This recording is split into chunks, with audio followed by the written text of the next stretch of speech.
একটা অন্ধকার ঘর, একটা গোপন দরজা। ভেবো না আমি তোমাকে ভূতের গল্প শোনাতে এসেছি। এটা তার চেয়েও বেশি ভয়ানক, কারণ ভূত বাইরে থাকে আর এই গল্পের ভূত তোমার ভিতরেই বাস করে। আমি আজ এমন কিছু সত্য বলবো যা তুমি হয়তো অনুভব করেছো কিন্তু কখনো স্বীকার করতে চাওনি। নারী আর পুরুষের মানসিকতার মধ্যে অনেক পার্থক্য আছে, কিন্তু তাদের গভীরতম কৌশলগুলো সেগুলো ভয়ঙ্কর। শুরু করব নারীদের 10টি ডার্ক সাইকোলজি দিয়ে, তারপর বলবো পুরুষদের 11টি গোপন অস্ত্র যা তারা ব্যবহার করে নিজেদের স্বার্থে। নারীদের 10টি ডার্ক সাইকোলজি। চুপ থাকার মধ্যেও অনেক কথা থাকে। 1. অশ্রু এক বিষাক্ত অস্ত্র। তুমি কি জানো চোখের জল শুধু দুঃখের প্রকাশ না, বরং একটা শক্তিশালী অস্ত্র। হ্যাঁ, অনেক নারী ইমোশনাল ব্ল্যাকমেইলের জন্য কান্নাকে ব্যবহার করেন, যাতে সামনের মানুষ অপরাধ বোধে ভোগে এবং তার সিদ্ধান্ত পরিবর্তন করে। 2. নিঃশব্দ যন্ত্রণা, সাইলেন্ট ট্রিটমেন্ট। অনেক নারী রাগের সময় ঝগড়া করে না, বরং চুপ করে থাকে। এটা একটা অদৃশ্য মানসিক চাপ তৈরি করে, যাতে সামনের মানুষ দিশেহারা হয়ে যায়। মনে হয় যেন সে কিছু ভুল করছে, যদিও সে জানেই না কি। 3. আমি ঠিক আছি। এর ভয়ঙ্কর মানে, যখন একজন নারী বলে আমি ঠিক আছি, বিশ্বাস করো না, বেশিরভাগ সময় এটা তার কষ্ট গোপন করার কৌশল, যাতে সে সামনের মানুষের প্রতিক্রিয়া দেখে বুঝতে পারে সে আসলেই কতটা গুরুত্ব পায়। 4.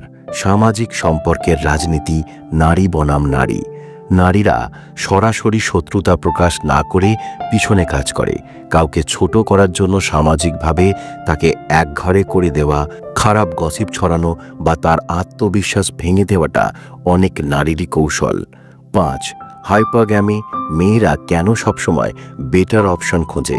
তুমি কি কখনো লক্ষ্য করেছো একটা সম্পর্কেও থাকা মেয়ে মাঝে মাঝে অন্য একজনের প্রতি আগ্রহী হয়ে যায়? কারণ মেয়েরা অবচেতনভাবে সবসময় নিজের জন্য সেরা অপশন খোঁজে, ধনী, সফল, শক্তিশালী। 6. মিষ্টি কথায় ফাঁদ পাতা। অনেক নারী তাদের কথা দিয়ে পুরুষদের এমনভাবে গিল্ট ফিল করায় যাতে তারা নিজের ভুল বুঝে নেয়, যদিও আসলে ভুলটা তার নয়। 7. প্রেমে ব্লেম গেম, নিজেকে নির্দোষ প্রমাণ করার খেলা। ঝগড়া হলে অধিকাংশ নারী এমনভাবে নিজেকে নির্দোষ প্রমাণ করতে চায় যেন দোষ সবসময় পুরুষেরই। এটা এক ধরনের মানসিক যুদ্ধ, যেখানে জেতার জন্য লজিক নয়, বরং আবেগের খেলা চলে। 8. তুমি আমায় ভালোবাসো তো? আসলেই ভালোবাসা নাকি কন্ট্রোল? অনেক নারী এই প্রশ্ন করেন, কিন্তু আসলে এটা প্রেমের পরীক্ষার নামে কন্ট্রোল নেওয়ার একটা কৌশল। যদি উত্তর পছন্দসই না হয়, তাহলে ইমোশনাল শাস্তি দেওয়া হয়। 9. পুরুষের দুর্বলতা ধরে রাখার কৌশল। একজন নারী তার সঙ্গীর সবচেয়ে গভীর দুর্বলতাটা চিনে নেয় এবং সেটাই ব্যবহার করে তাকে কন্ট্রোল করতে থাকে। 10. ইচ্ছাকৃত জেলাসি তৈরি করা, অন্যদের দিয়ে হিংসা তৈরি করা। অনেক নারী ইচ্ছাকৃতভাবে অন্য পুরুষদের সঙ্গে ফ্লার্ট করে যাতে তার সঙ্গী হিংসায় জ্বলে যায়। এটা ভালোবাসা বাড়ানোর একটা অসৎ কৌশল। পুরুষদের 11টি ডার্ক সাইকোলজি।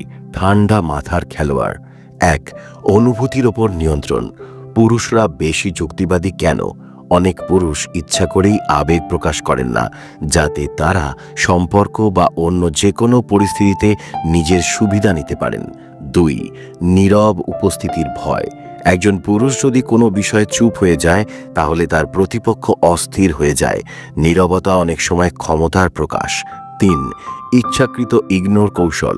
অনেক পুরুষ সম্পর্কের মধ্যে ইচ্ছাকৃতভাবে মেয়েদের উপেক্ষা করে, যাতে মেয়েরা আরও বেশি আকর্ষিত হয়। এটা একটা নিখুঁত মানসিক খেলা। 4. ঠান্ডা প্রতিশোধ। নারীরা আবেগের বশে প্রতিশোধ নেয়, কিন্তু পুরুষরা চুপচাপ থেকে নিখুঁত সময়ের অপেক্ষা করে। তাদের প্রতিশোধ ধীরে ধীরে আসে, কিন্তু ভয়ানক হয়। 5. লাভ বম্বিং, মিথ্যা ভালোবাসার খেলা। প্রথমে প্রচুর ভালোবাসা দেখিয়ে যখন নারী পুরোপুরি আসক্ত হয়ে যায়, তখন ধীরে ধীরে সেই ভালোবাসা কমিয়ে দেওয়া। এটাও এক ধরনের মানসিক খেলা। 6. সত্য মিথ্যার মিশ্রণ। একজন দক্ষ পুরুষ মিথ্যার সাথে কিছু সত্য মিশিয়ে বলে, যাতে সামনের মানুষ সেটা বিশ্বাস করে ফেলে।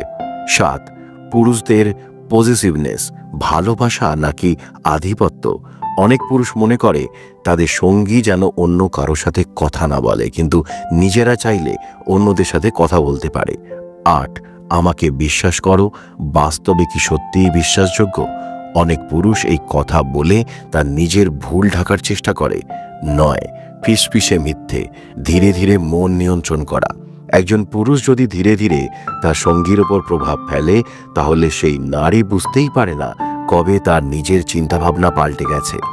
10, পুরুষের চূড়ান্ত অস্ত্র, নির্লিপ্ততা। একজন পুরুষ যদি হঠাৎ করে অদৃশ্য হয়ে যায় বা ইগনোর করতে শুরু করে, তাহলে নারী মানসিকভাবে বিপর্যস্ত হয়ে যায়। 11, আমি তোমার মতো নই, কিন্তু সত্যিই কি তাই? অনেক পুরুষ বলেন তারা নারীদের মতো মানসিক খেলা খেলতে পারে না, কিন্তু বাস্তবে তারাই সবচেয়ে বড় খেলোয়াড়। এই অন্ধকার সত্যগুলো শুধু জানার জন্য, শেখার জন্য, যাতে কেউ তোমাকে ম্যানিপুলেট করতে না পারে, আর তুমিও কখনো অজান্তে এই খেলার অংশ না হয়ে যাও। তুমি কি এমন কৌশলের শিকার কোনোদিন হয়েছো, নাকি কখনো ব্যবহার করেছো? কমেন্ট করে অবশ্যই জানাবে।